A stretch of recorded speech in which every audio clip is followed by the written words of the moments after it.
1989, Mosport Park was the site of a very special Trans Am event. A Canadian, Ron Fellows, enters his first race as an SCCA Trans Am driver for the powerful Roush racing team. Ron's first opportunity to show the Trans Am community his ability. Incredibly, the local favorite, Ron Fellows, leads the entire field in the first race ever in the series. No one was happier than Jack Roush.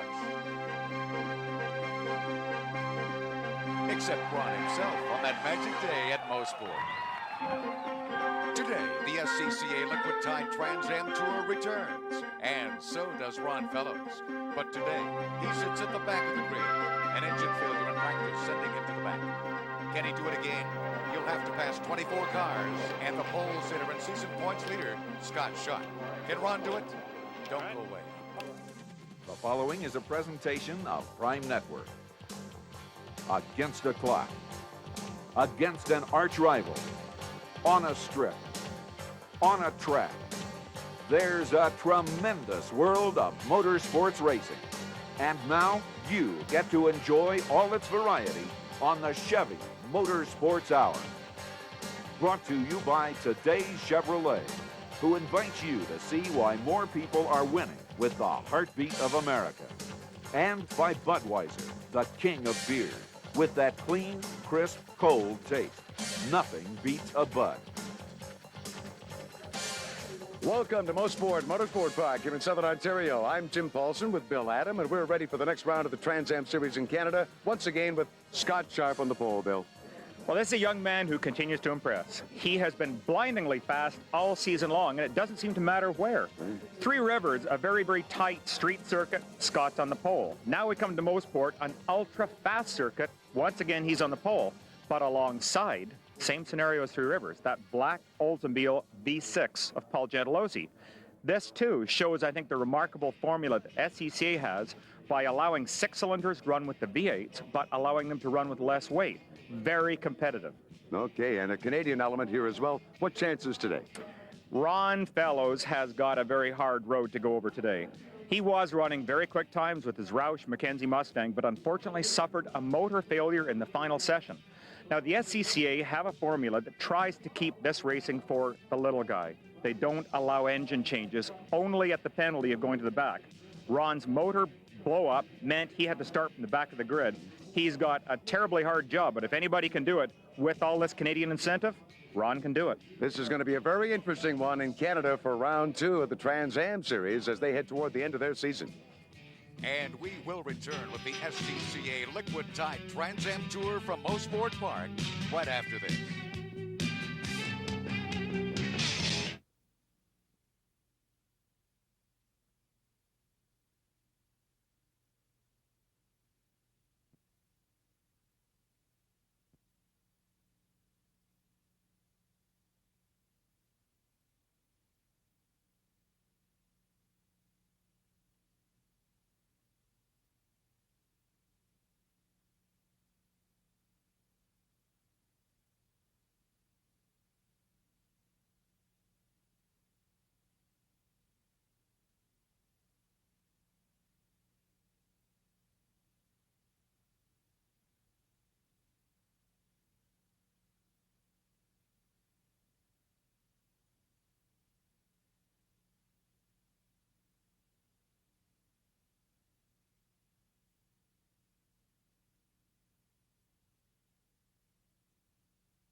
Welcome back to the SCCA Liquid Tide Trans Am Tour from Mosport Park. I'm Jim Paulson, and welcome my colleague, Larry Newberg. Thanks, Jim. Mosport Park is located near Bowmanville, Ontario, about 60 miles from Toronto, Canada, just across Lake Ontario from Buffalo. Now, the track itself was built in 1962 and was carved out of the natural terrain, featuring great elevation changes throughout this very challenging driver's course.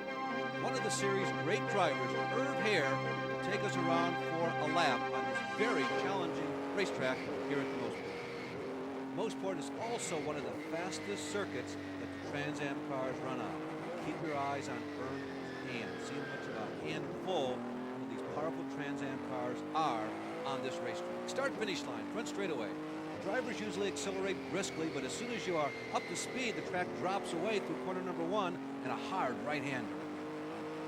Short straight here sets you up for the notorious corner 2, an off-camber turn that is recognized as one of the most challenging corners in the world of motor racing. Corner 3 is a gentle right-hander taken at very high speeds and leading you to another roller coaster ride down through corner 4 and then under the pedestrian bridge.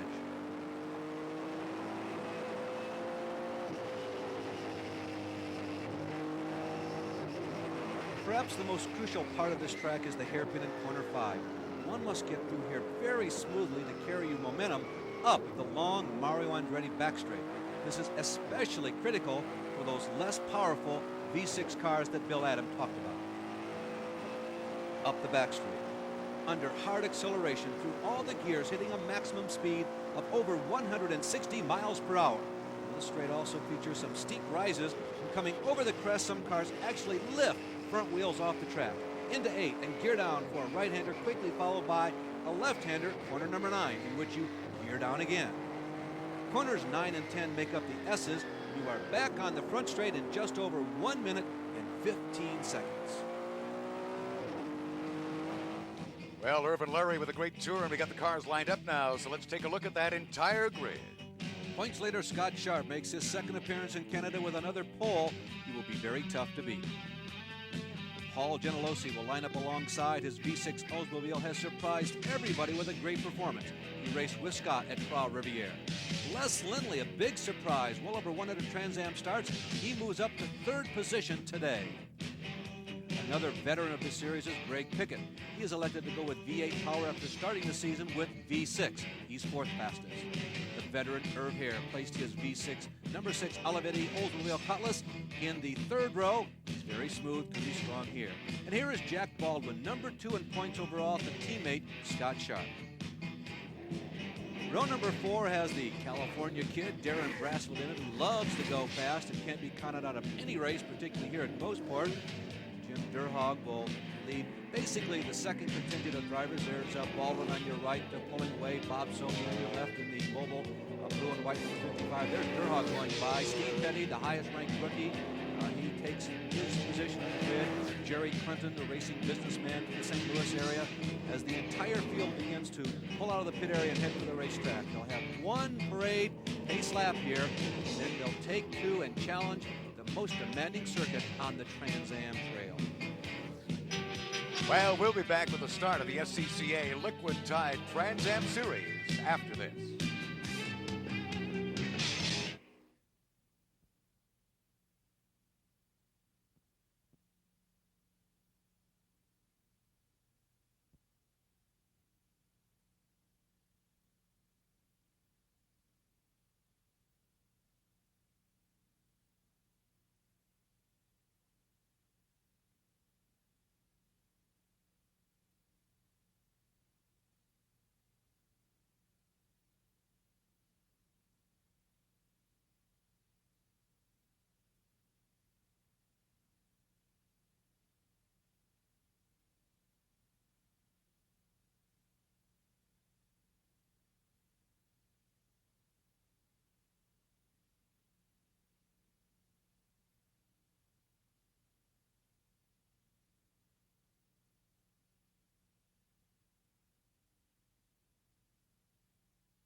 Welcome back to Mosport Park, just outside of Toronto. It's the SCCA Liquid Tide Trans Am Tour. Jim Paulson with Larry Newber and Bill Adam in pit lane for this 50-lap race. We're getting set to go.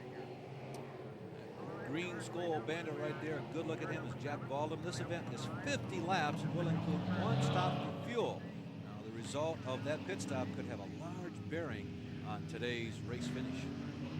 Anticipating that green flag, field looks in pretty good order, at least from our rear view as the pace car brings them through. Lamps are off. He will disappear here in a moment. Of course, the Fellows brothers sitting at the back of this grid, worth keeping an eye on at the start as well. And Ron Fellows, having been relegated there because of a late engine change, conforming to the SCCA rules. We're under green flag, and Scott Sharp grabs the very early lead, diving to the right, going into corner number 1. Scott Sharp right off the top, looking much the way he did in Trois Rivières. The other Canadian appearance kicks up a little bit of dust down into corner 1 and scoots away toward corner 2 and 3. You know, Jim, actually, I heard on the grid a conversation between Sharp and Gentilossi. Both of them very much aware of the danger this track can create. They agreed to let whomever got the best start to have that first corner basically for free from the other guy. Well, no question. Sharp, followed by Gentilossi, Lindley through corner 3. Gentilossi doing a great job. He's got that V6 fighting it up between these more powerful V8 Camaros here, Larry. Absolutely a very tough job for all the pilots behind the wheels of these cars powered by 2 less cylinders. Number 5. Now, this is where Gentilossi will have to be very careful to set the car up for a good run, because it sets up that long back straightaway, which we are on now, and the V6s can really lose a lot of track space here if they're not careful. Gentilossi ahead. Scott Sharp, of course, with his feet. And, oh, now we get a move out of Lindley, making a charge over the crest of the hill. Beautifully done. They come very close together. Paul Gentilossi hard on the brakes. You saw that smoke. That was tire smoke because Gentilossi was trying to gather back the car. The cars actually leap over that section of the racetrack. Scott alone heading down the front straight. Oh, spin. It's Jerry Simmons. Welcome back home. Jerry Simmons, the Canadian, off of corner number 8, but he's lucky it's one of those wide runoff areas. Indeed. And the flame, no concern. He's just firing up again, getting back on the track. Less hounding. Oh, Les's season has improved since going to the V8. We've been working a long time with our V8 program, and I think it's really coming around, and I like this racetrack. We're back to what I call real racetracks. And street circuits are nice, but I like real racetracks, and this is a driver's track, and I like it.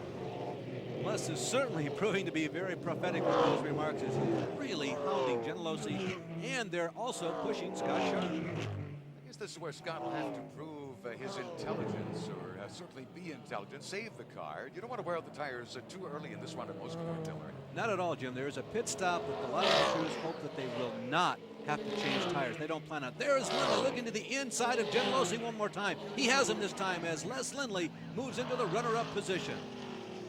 This time we didn't even get a lockup out of Paul. He just kind of let him go. Lindley steaming through as we get back to our race leader, number 33, Scott Sharp for Duracell. Another beautiful run out front in Canada for his second time this year. Well, even though this is a relatively long race, Lindley did not want Sharp to disappear. He felt he had a faster car than the third running Paul Gentilossi. You see now Greg Pickett is also challenging Paul. Greg Pickett is one of the field that, in fact, has won here in the past, Larry, so perhaps psychologically Greg is running a little better here at Mosport. Greg's had a very frustrating year. A lot of people, myself included, felt that this would be one of the people to contend with the points championship this year. But by Pickett's standards, this team has fallen on its face. Now, it's happened in the last couple of weeks, but it's not what they expected.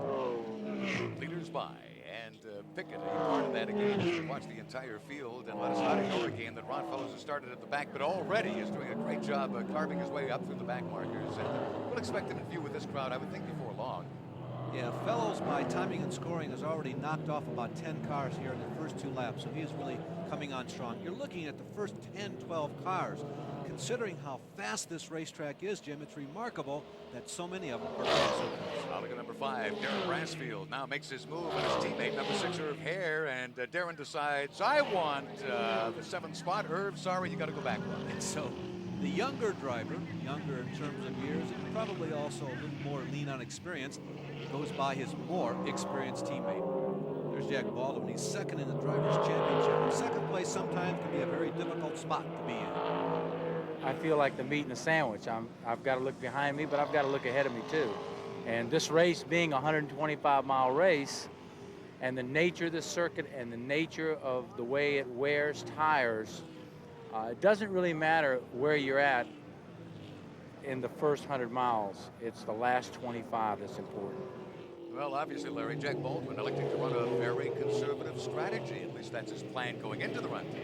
Well, Baldwin's been very successful most of this season. It worked for that black and yellow number 33, his own teammate, be leading in points. Look at that leader go. Scott Sharp. What is it about Canada? It must be the air here. It's got this young man so fired up. Hey, Jim, it's been more than Canada. He has won 4 times this season and has taken a commanding lead in the points championship. Everyone expected him to do well, but this young driver from Connecticut learned so rapidly. And the most remarkable thing about Scott is how well he has driven with his intellect this year. I believe that has won more races for him than his right foot. Les Lindley here, and number 8 still on them. Paul Gentilozzi.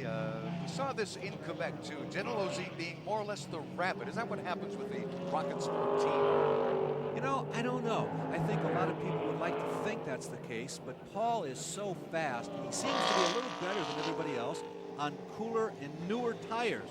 And as the tires go away, the other people seem to catch up. I don't know if that's intentional for Paul to be the front-running Mosport. Here at Mosport, I think each one of them had to be as quick and as efficient as they possibly could on their own individual teams because they're working from such a disadvantage. There's Paul Gentilozzi, number 7, the Rocket Sport team flashing through. Did much the same thing, of course, in the earlier event at Trois Rivières this year. Scott Sharp leading. Les Lindley, though, the new factor here at Mosport. And Pickett sitting there in fourth. Yeah, getting back to Gentilozzi there in that black number 7, you know, he only has 1 career win. And despite the fact that he's run up front so often this year, he sat on the front row here at the Mosport again today, he is only ranked 11th in the points.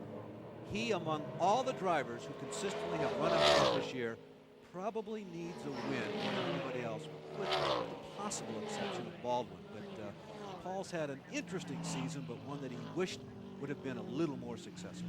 The Camaro strength holding in. They've had a marvelous run, of course, in Trans Am history. In fact, I would think at this point, considering Scott Sharp's run here at Mosport, there might be some of those old Mark Donohue records that Scott could yet blow away. He's a young man. As a matter of fact, you're right. Scott is closing in on some of them. The season is only 3 more races old, though, so it's rapidly running out and may rob him of a chance to approach some of those Donohue records. Oh, we have a problem with Peter Demon. I saw some smoke and flame from underneath the engine compartment, Jim. We'll pick him up again. In the meantime, we're back with Paul Gentilozzi. Of course, Greg Pickett doing everything he can to at least hang on to him. Maybe we can spot this again later. Yeah, there he is, Jim. Peter Demon, the 4th Canadian who has entered today's race, off in the very dangerous corner number 2. There have been some incredibly serious incidents right there. It's not the best place in the world to pull. Okay, the safety net comes off. We may get a yellow out of it, actually, to remove that car. Let's see what happens. Well, the field is certainly hot and heavy at it. There is Pickett going to the inside of Gentilozzi, and he's got the line going into the right-hander. He pulls it off, and Pickett moves up 1 position. One of his strongest runs, Jim, in about a month in 4 races of the Trans Am Series. Craig Pickett goes. I've already pointed out that he does have a victory in the past here at Mosport. Psychologically, he up against Ron Fellows, who had a win here, and let's not forget Darren Brassfield, who's won here in the past as well. So I would say this trio out of the field might have some advantage. Good point, particularly Brassfield on these real racetracks, as the racers like to call these permanent facilities, fast racetracks. Brassfield is very good. By the way, Greg Pickett running 3rd here, changed over midseason from a V6 program to a V8 program. We asked him to compare the 2 engines on this track. I think 6s can go well here, but they really have to overdrive. In my opinion, they're overdriving the corners a bit. And then as the race goes along, they lose their ability to do that, where we still have our ability to go fast on the straightaway. So I think that over time, that's what kind of wears them down a bit. I think that you're going to see them early, and they're going to be real pesky and very competitive. But I think that over time, I think the 8s will be okay. There's Pickett now running in the top 3 and beginning to look at the tailpipes seriously of Les Lindley, who's directly in front of him, and Scott Sharp. Now remember, Scott gained a little bit of distance on lap number 1 when Paul Gentilozzi and Les Lindley almost came together at the crest on the back straightaway. He's maintained that distance but never stretched it out. Oh, look at there, number 4, Ron Fellows passing 55, the Mobile 1, Sophie for 10th spot, moves up what's that, Lizzie? 14 places, I guess, in about 7 laps, and he holds on to it here. Ron Fellows, who came into today, ranked 7th in points. He is just to score win #1 this year. Oh, the safety car is out. We do have a full course yellow. Must be because of Demon. I think we almost anticipated that one. There's a pace car on yellow flag. It is interviewing away, and then back to Rich. This has got to help Ron Fellows at this point, and some others a little further back in that field. Absolutely helping someone like Fellows, because he has run so hard to get to where he is already this early part of the race. It's also pretty good for the other drivers because, as we mentioned, this is a 1 pit stop race. They have an opportunity now to get on the radios with their crews, explain how the cars are performing, maybe assess their tire situation. And the fuel situation really isn't a factor today because they all know they have to get at least some. The difference here at Mosport is they've got to make the 1 pit stop as opposed to the earlier event in Canada, Trois-Rivières. Would some maybe grab it here, Larry, or is it a little too early? No, Jim, there is a defined window. All the teams have to abide by that. Now, Ron Fellows may be at a big advantage because of this yellow. Well, just a quick report on what's going on with this full course yellow. This is going to benefit Ron Fellows tremendously. The crew has been in contact regularly with them, and Ron apparently is cruising, even though to us it looks like he's setting a blistering pace, moving up very quickly through the field. Now what he can do, if he has felt any of his tires overheating at all, this yellow is going to give it time to cool down. The charge will continue. Back to you. Thanks, Bill. On the other hand, the man who was very disappointed is that guy right there. Black and yellow Duracell sponsored number 33 Camaro. Get a nice lead build up, and now it's all gone. He has to go back to ground zero and see if he can rebuild that lead he had established. Well, even worse, going back to the garage is Canada's Peter Demand. The crew working to get that car out of the way. Our standings after 10 laps here at Mosport. Scott Sharp, the race leader, and it's Les Linden, Greg Pickens, and Paul Gentilossi. Fourth. We'll be back.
Welcome back to Mosport Park. It's round 11 of the SCCA Liquid Tide Trans Am Series. Pace car coming in. He'll disappear. The lamps are off. And we are looking for a green and a restart. Scott Sharp, the man born on Valentine's Day.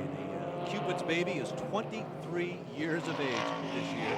One of the youngest drivers in Trans Am racing, but despite that, he was successful this season. What's interesting, too, is right off the restart, again, the front 7, 8, 9 cars kind of pull away, and the second band flung up behind them. Look at all of the rubber on this racetrack. As we see some of these close-up shots here in the next couple of minutes. Those of you at home watching, look at all of the rubber that has come off of the tires. Ron Fellows now making a move on George Robinson, one of only 4 drivers to win a main event this year. Now that's the fight for 9th place, so Ron moves up one more notch off the restart, and look out. The Canadian fans are beginning to get up on their feet here and waking up this afternoon. This young man is starting to move, but he's got a whole batch of equipment in front of him he's got to catch up to. Jim, you begin to wonder, can Fellows do it? He came from a long ways in this one, but no one certainly knows this track here at Mosport any better than Fellows. And now, it's like he started this race in 8th or 9th position. He can see the race lead. Well, these race leaders are setting a hot tempo. This Scott Sharp again, Duracell Camaro. Oh, look at this, and now he passed it. This is Scott's teammate, number 28, by the way, Jack Baldwin, just to remind you folks. And I don't know if he's going to be a blocking factor further back if they can get some teamwork going, but the Rocket Sports it didn't work that time. That was Paul Gentilossi who moved around Jack Baldwin in the green and white Skull Bennett, 28 there.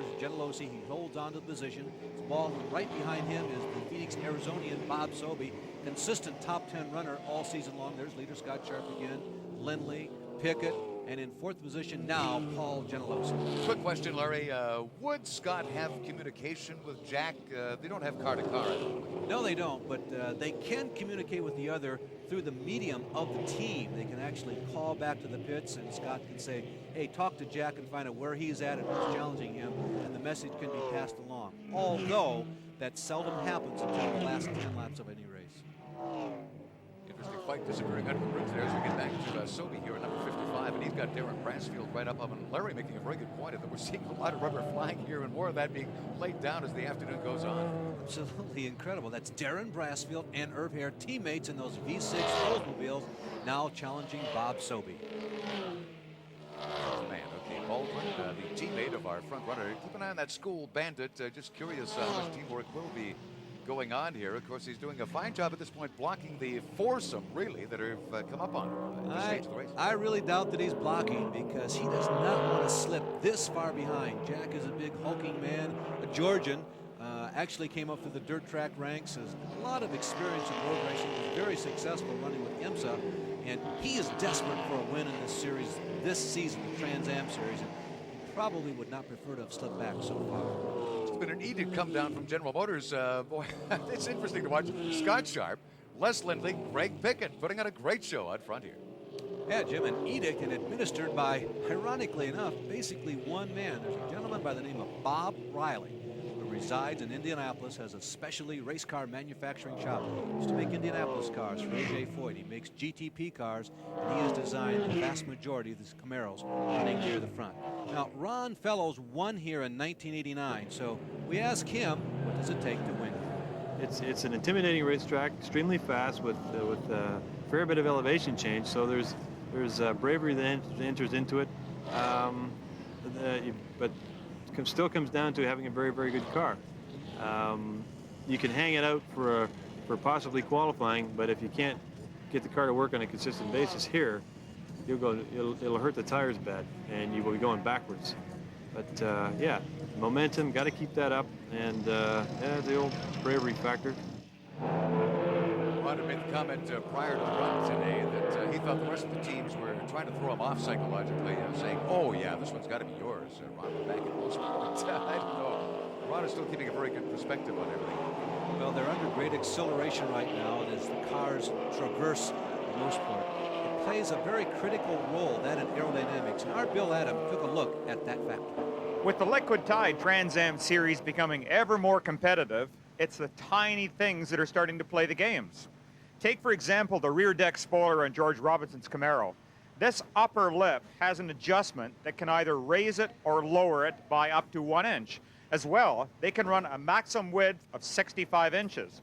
Now, for Mosport, where they have a high-speed track, they've chosen to take a little bit of that width away and hopefully increase their straight line speed.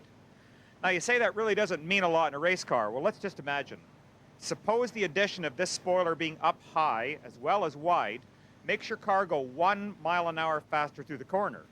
1 mile an hour is not a lot, you say, but you carry that 1 mile an hour speed advantage down the next straight, around the next corner, and so on and so on.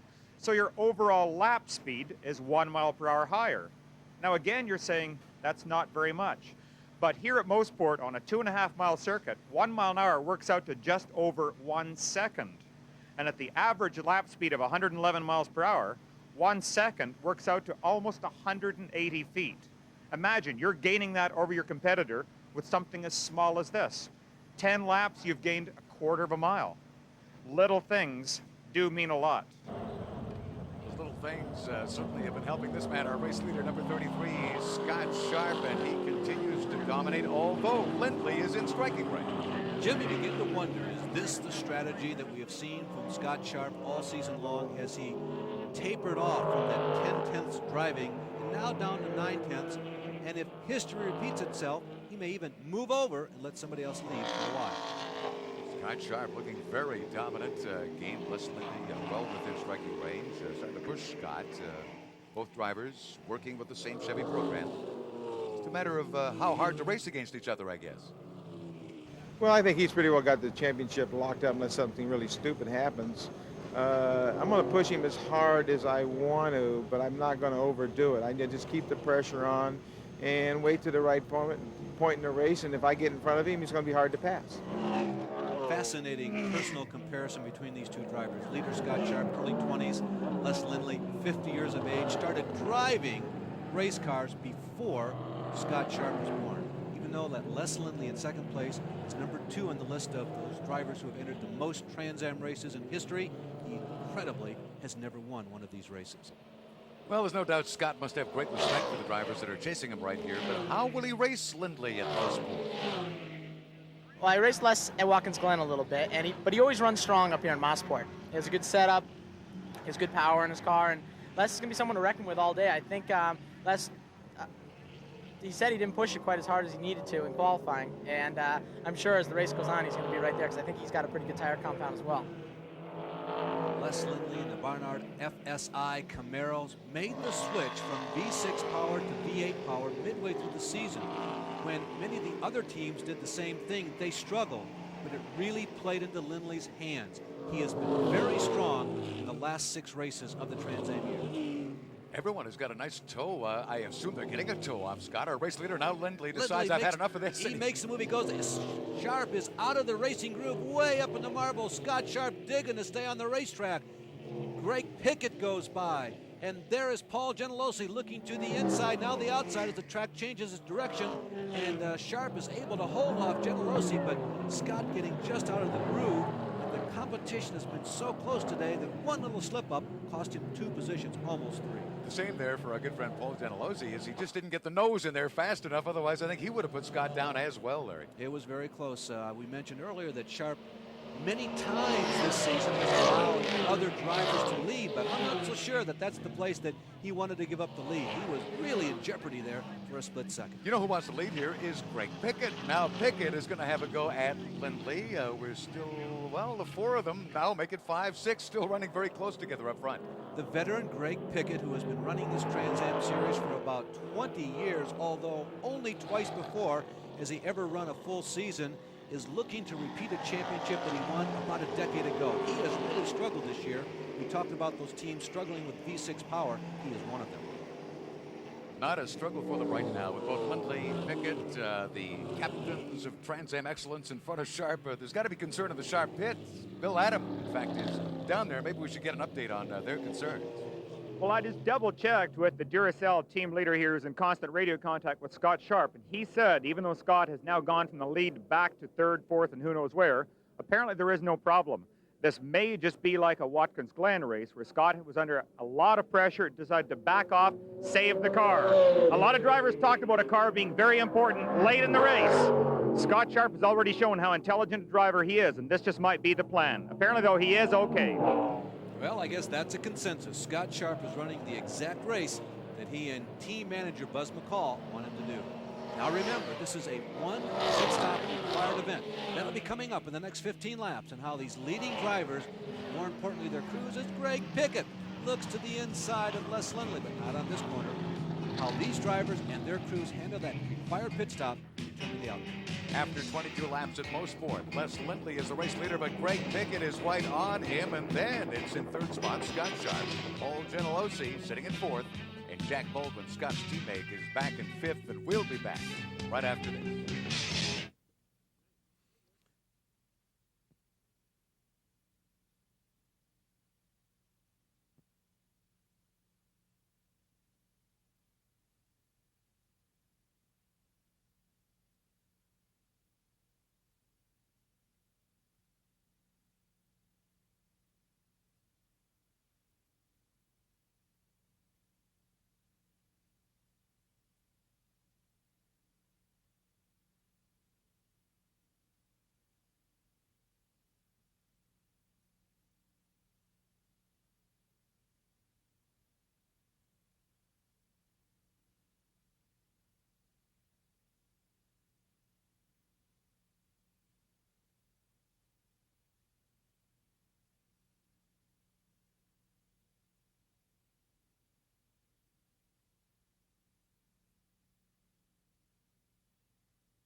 Welcome back to Mosport Park as we continue to watch the fight for the lead between number 8, Les Lindley, and number 3, Greg Pickett. A couple of names we didn't quite expect in front, but Scott Sharp is right there as well.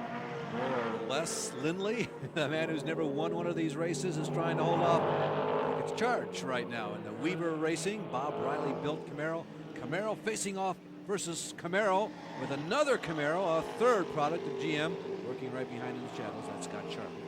Now, Les pulls away a couple of car lengths, diving down into corner 1. In fact, Greg Pickett was right up on to him prior to this, but now Greg has dropped off the pace a little bit, and Scott Sharp once again becomes a factor. In fact, I think he's about to make a move as he has a look at the outside. I'm a little surprised that Scott is putting the pressure on Pickett right now, because that window, that available opportunity to make the required pit stops, is coming up momentarily here in the next couple of laps.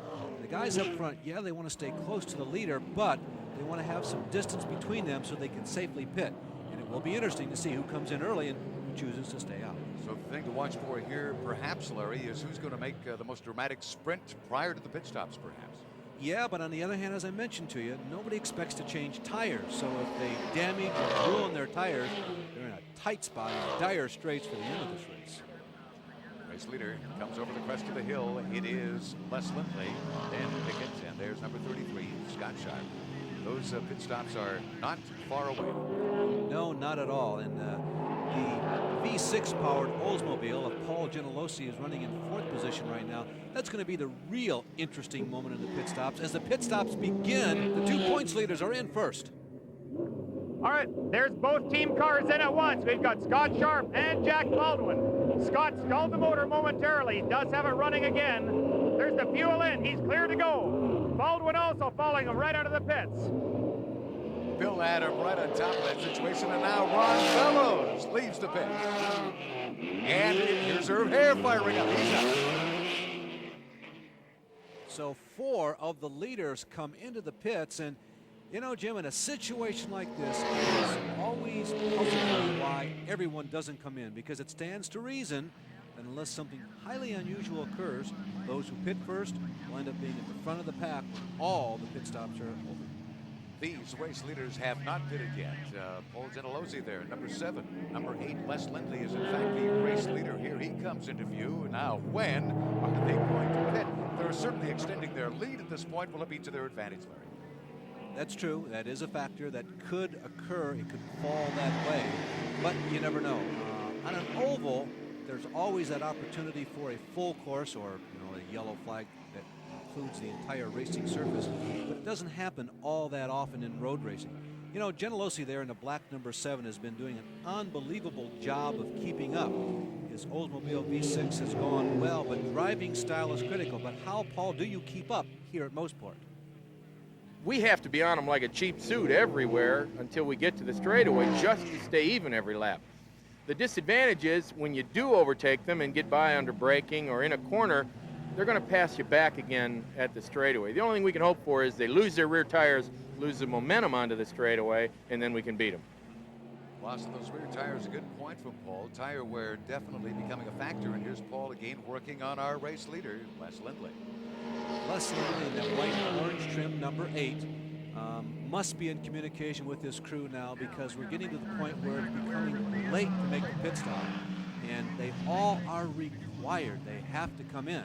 Now, it may also be a factor of how much fuel they dumped into those cars. In Lindley's case, the Camaro. Here's Lindley coming in before the race began, but Lindley has chosen, for whatever those myriad of reasons are, to pit now. We've got a new race leader. Here he is, number 7, Paul Genelosi. You bet Rocket Sports and the Oldsmobile are now in front at Mosport. And Genelosi is looking for win number 1 of the 1991 season. We're going on feverishly in the Les Lindley pit. They're going to try and get it done before the leaders come around. Remember Scott Sharp and Jack Baldwin. Sharp, I saw him in the corner of the picture at the top. There he is coming by. He flashes past Lindley. Lindley agonizes down pit lane. He comes out not as the race leader. In fact, Baldwin just flashing by there as Lindley gets back on the track, and it's going to take Lindley a few feet here to get some heat into the rubber and, of course, get moving. In the meantime, here's the man, Paul Genelosi, race leader. Must be getting great mileage out here. He's decided to put in a few more yards in the rest of the field. 25% less engine size, 6 cylinders versus 8. Of course, he's going to get a little more economy, but he and crew chief Mark Strickland hopefully have gone to school on those pit stops, particularly the one of Les Lindley. Can they get in and get out before the race leaders, and in particular Scott Sharp? Now, is the splash that Paul takes going to be a little smaller perhaps than the rest? Is that all he'll need, Larry?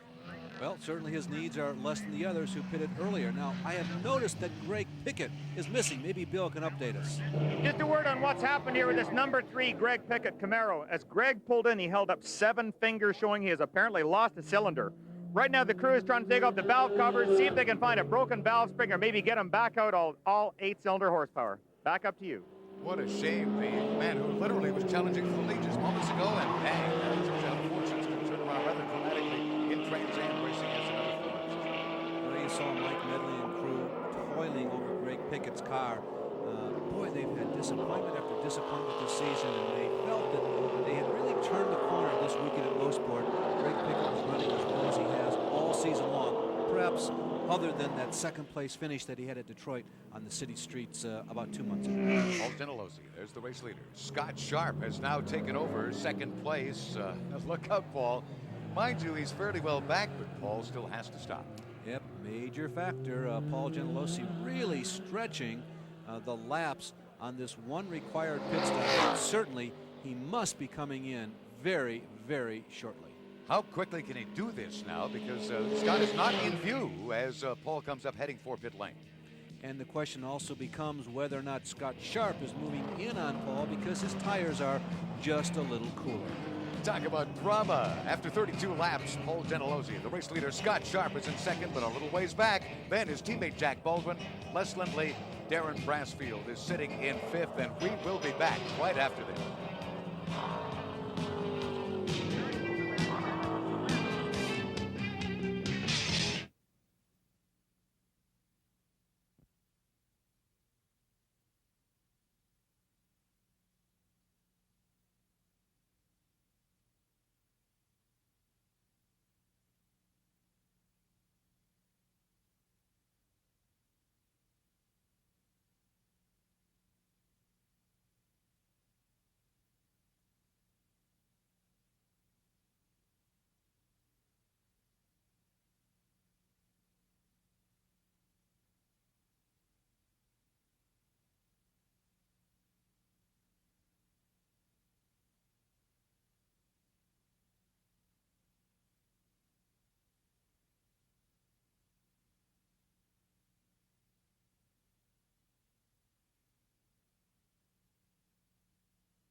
Welcome back to the SCCA Liquid Tide Trans Am Tour. It's round 11 from Mosport Park, just outside of the city of Toronto. Nice shot of the CN Tower, the Sky Dome there. And now back to the action with our leader, Paul Gentilozzi, who has not pitted yet. We're still sitting on the edge of our seats waiting for it. Surely it must be coming up sometime in the next 5 laps. He's not going to do it this time, Larry. He takes advantage of this front straight one more time. Is he trying to put as much distance between he and our second place man, Scott Sharp, at this point so that he can squeeze this off and come back out in front? You know what? I really can't tell. Certainly, if he's low on fuel, the car is lighter, he can be a little faster. But it just seems like the longer he pits off this pit start, he goes to the inside of Bruce Nesbitt. Oh, they make contact. Oh. Nesbitt is off course. Bruce Nesbitt in corner number 2 crashes hard into the tire wall. Now, those tires are really mounted in the dirt there. What he hit, in effect, Larry, was a dirt wall. Let's have a look at this again. Well, there's Gentilozzi moving up to lap Bruce Nesbitt, the racing businessman, actually 2 racing businessmen. Let's see how Gentilozzi plays this. He goes to the left side, very anxious to get around Nesbitt in this high-speed corner. He drops below the solid line, running across the ripple strips. Nesbitt trying to hold his line. They make contact, pretty solid contact, and Nesbitt is pushed off course. Once he gets onto the grass, he cannot turn nor stop that car. It appeared he just locked the brakes up and sort of slid directly off the track. Once he was on this grass, there was no chance to, of course, slow it down. And bang, that's a powerful hit into the tires and the dirt wall. There are two sides to that. Gentilossi was doing the lapping, so Nesbitt should have moved over. But on the other hand, Nesbitt did appear to have the line going into that turn. So whatever amount of racing savvy and experience you have, choose your enemy in that one, or the culprit, if you will, because I could see a cause for both people. Unfortunate for Nesbitt. Now, here's Gentilossi coming in. We have not even seen the full course yellow flag yet, Jim. Okay, he's decided to grab the pit stop here. Is there damage on the car? Does not appear to be as he comes into pit road. Good point. That's something they want to look at because that was a rather hard hit. And there is the leader, Scott Sharp, going by Gentilossi. You see the pits on the right of Scott Sharp. The top of your screen flashes past, and Scott Sharp has a very comfortable lead on Gentilossi, who appears to stall it momentarily as he leaves the pit grid. Now, the full course yellow does come out. There you see Sharp going by. So even though Gentilossi had a relatively poor stop, this full course yellow plays into his hand. Watching Bruce Nesbitt up there in the bank, he appears to be okay. Very fortunate he wasn't injured in that one. That was a big hit down there. That Larry. was a very hard hit. But you know, these cars are very well built, and that tire wall is something that the officials here at Mosport have added for additional safety. The modern racing car is probably the safest in the history of the sport. Here's Bill Adam with more. With the SCCA Trans Am Series, it is almost of utmost importance that safety is the #1 requirement. Now, safety takes two forms. There is an active safety and a passive safety. The active safety is part of what is controlled by the scrutineers and the people who actually check out the cars. These cars have to be built to a very careful, a very rigid formula with a serious system of tubing and roll cages inside the car, an onboard fire extinguishing system, and of course, the 5-point safety harnesses that you see the drivers get strapped into. This is to make the car as safe as possible. But what happens if you are going to have an accident, if something is unavoidable? That's where a passive safety comes into place. And this is where you make the accident area as safe as possible. Now, in previous years, we've seen systems of Armco barriers to absorb impact. But what happens now if you're going to hit that barrier? Wouldn't you like to hit it just a little bit slower? This is where something relatively new comes into play, and that's a gravel pit. Something like this, where your wheel will dig in and slow the car down, is just like running into a serious sand bog or even some deep snow. The car will stop or lose a lot of its speed prior to the actual hitting, and that is what's going to make the driver safe. Even on a very, very fast corner like turn 1 here at Mosport, you're still into an area where you can lose control and survive the worst possible accident. Well, Bruce Nesbitt would only have wished for a little bit more of that gravel in his corner. The pace car is out. We should be back to the green after this break. Scott Sharp, our race leader, is back in front. His teammate Jack Baldwin right behind him. Then Les Limper, Paul Gentilossi, and Darren Brassfield. This is going to be an interesting restart. Don't go away.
Welcome back under green here at Mosport Park. Because of the yellow, pit stops, and so on, Scott Sharp, the pole sitter, is back in the lead. His teammate Baldwin right behind him. How wide is Baldwin going to get now? Well, he's got a couple of V6 Oldsmobiles right behind him. Oh, going to the inside, going into the grass and the dirt. That's Darren Brassfield. Darren Brassfield, they don't call him Darren for nothing. He takes over the number 3 spot, and now Baldwin sees another black bandit, the number 7 of Paul Gentilossi right behind him. Gentilossi has a peek on the inside. He tries to make his move there. No, in fact, Baldwin does get wide. Gentilossi goes to the inside. No, doesn't get it there. They make contact, and it's just enough to send Baldwin out of the racing groove, and Gentilossi goes by. Controversial? No, I don't think so. Now comes Ron Fellows, who's also going to get around Jack Baldwin. That appeared simply to be one of those racing moments, although if you were behind the wheel of that green and white car, you might have another version. Boy, Ron Fellows got by there smoothly. He just laid the power in, went steaming by, and it's Fellows now sitting in 5th, but Baldwin is trying to fight back. And keep in mind, this is all under the aura. We are now down into the final 10% of this race. Baldwin is fighting back like an arm wrestler. He's not done at the table yet. He goes to the high side of Ron Fellows, and Jack Baldwin gets back one of those positions that he lost earlier this very lap. Whoops, okay. Now here's the real, this is an interesting battle that is happening just behind our race leadership. We don't want to ignore the fact that Darren Brassfield is, doing well, and then his teammate Gentilossi gets a little wider, and a yellow is out here, Larry. And Jim, in all the confusion, look at there. Ron Fellows, here he comes right at you, has passed Baldwin for the second time. They have now traded this position 3 times in this lap. And speaking about this lap, this is the last lap. And on that last lap, Scott Sharp, number 33, the Duracell Camaro, is in front. He's under the bridge and pulling away from that second place battle. And the yellow is only a local yellow because Richard Valentine stopped in pit road. And we're also looking what's going on. There's Darren Brassfield going underneath Les Lindley. And what I've noticed, there's an oil slick. You can see it on that shot all the way around this racetrack, so the drivers are desperately seeking a line that is dry and not slippery. Watching our race leader, in fact, he is staying to a line that is a little tighter to the inside of the course. You are correct, Blair. They don't want to lose it now. And here comes Lindley. Les Lindley now takes second place back from Darren Brassfield. So the veteran and the relative youngster, Darren Brassfield, do get out here for second place on the final lap. Here's the race leader. Scott Sharp is into the final corners, heading back for the front straight. And Scott Sharp, everyone else must be shaking their heads because despite all this confusion, the pit stops, the early racetrack, he has won here at this monster racetrack at Mosport. Scott Sharp winning for the 5th time this season. Talk about an exciting finish. We had it at Mosport in 1991. The final standing, Scott Sharp, the race winner. Les Lindley had Darren Brassfield, our 3rd place man, right beside him there at the flag. In 4th, Paul Gentilossi. Then Canada's Ron Fellows sitting in 5th. And Jim, here is 6th through 10th. We'll be back to talk with the winner after this.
Welcome back at Mosport. Here's the race winner, number 33, Scott Sharp. Ran a brilliant race today. Bill has got our second place man down at winner's circle.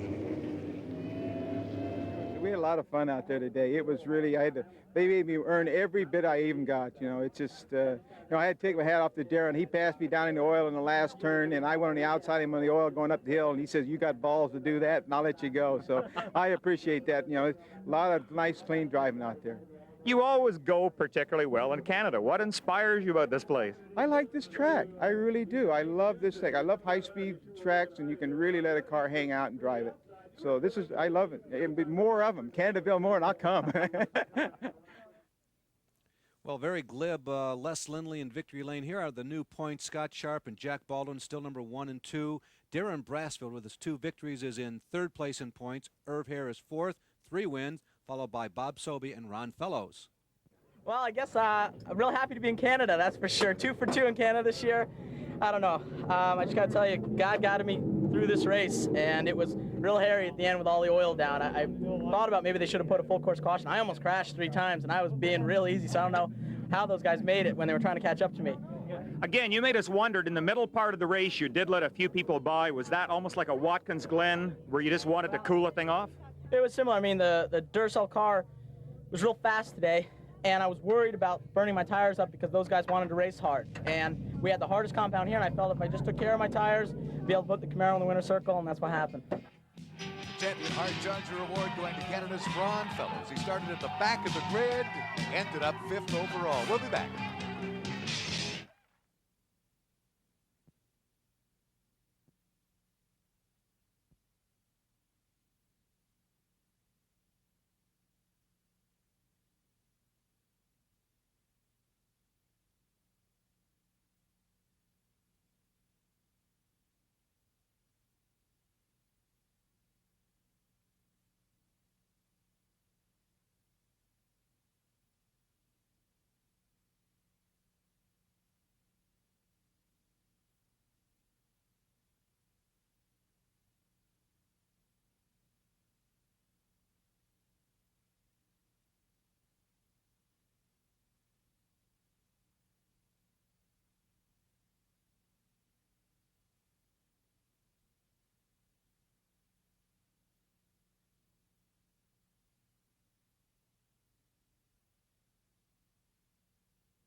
Welcome back to Mosport. Here they are, the final standings of the second Trans Am round in Canada. Here's Bill.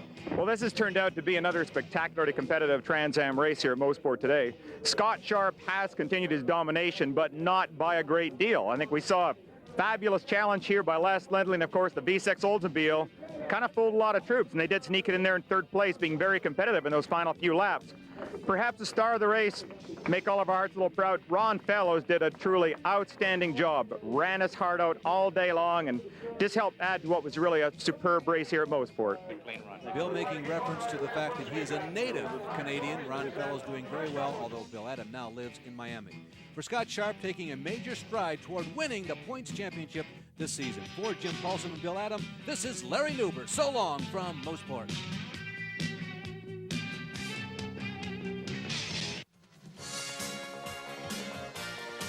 The Chevy Motorsports Hour has been brought to you by Today's Chevrolet, who invites you to see why more people are winning with the heartbeat of America. And by Bud Dry. Dry brewed so it drinks light, yet satisfies completely.